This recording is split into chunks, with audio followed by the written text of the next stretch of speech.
வணக்கம், welcome to tasty தவா. இன்னைக்கு கசப்பே இல்லாத கலர்ஃபுல்லான வல்லாரக்கீரை துவையல் எப்படி செய்யறதுன்னு பார்க்கலாம் வாங்க. ஒரு பேன் எடுத்துக்கோங்க.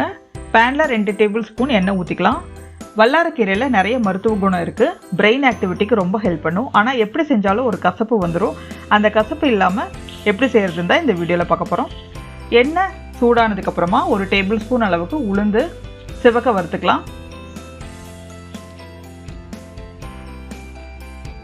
இது கூட 2 பல் பூண்டு சேர்த்துக்கலாம். இது கூட காரத்துக்கு ஏற்ற மாதிரி 4 to 6 வரமிளகாய் சேர்த்துக்கலாம். சேர்த்து நல்லா மிக்ஸ் பண்ணிக்கோங்க. ஸ்டவ் சிம்ல தான் இருக்கணும், இல்லைன்னா பருப்பெல்லாம் கரிஞ்சிடும்.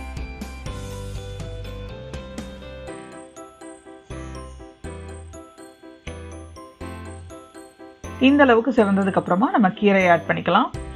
1 கட்டு வல்லாரக்கீரை கழுவி எடுத்திருக்கோம். காம்பு இந்த சைஸ்ல இருக்கலாம், கொஞ்சம் பெருசாகவும் இருக்கலாம். 1 கட்டு 2 கையளவுக்கு இருக்கும். இந்த கீரையை நம்ம உள்ள சேர்த்தரலாம்.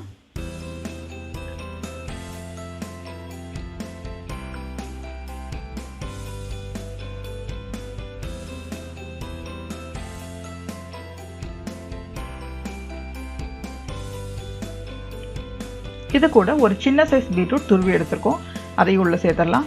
பீட்ரூட் கூட சேர்ந்து வல்லாரக்கீரை வேகும் போது அதனோட கசப்பு சுத்தமாலுமே இருக்காது, ரொம்ப இனிப்பாகவும் இருக்காது.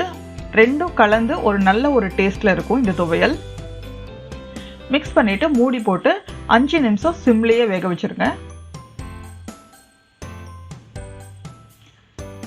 இப்போ ரெண்டுமே நல்லா வெந்துருச்சு.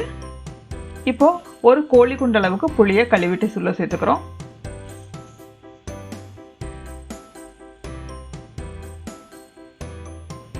இது கூட 3 டேபிள் ஸ்பூன் அளவுக்கு தேங்காய் துருவல் சேர்த்துக்கலாம்.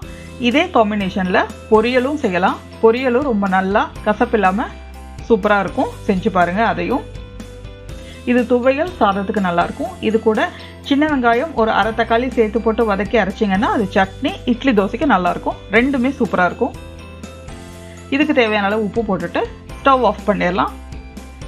மிக்ஸ் பண்ணிட்டு ஆறுனதுக்கு அப்புறம் துவையல் மாதிரி அரைச்சிக்கலாம். கொஞ்சம் கொஞ்சமா தண்ணி ஊற்றி அரைச்சிக்கோங்க, கெட்டியா அரைச்சிக்கோங்க.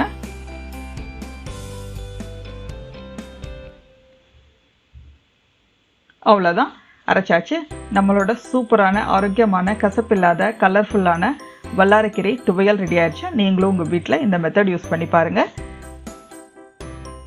இந்த ரெசிபியை ட்ரை பண்ணி பாருங்க. பிடிச்சிருந்தா லைக் பண்ணுங்க, கமெண்ட் பண்ணுங்க, ஷேர் பண்ணுங்க, சப்ஸ்கிரைப் பண்ணுங்க. கூடவே பெல் ஐகானையும் கிளிக் பண்ணிருங்க. தேங்க்ஸ் ஃபார் வாட்சிங்.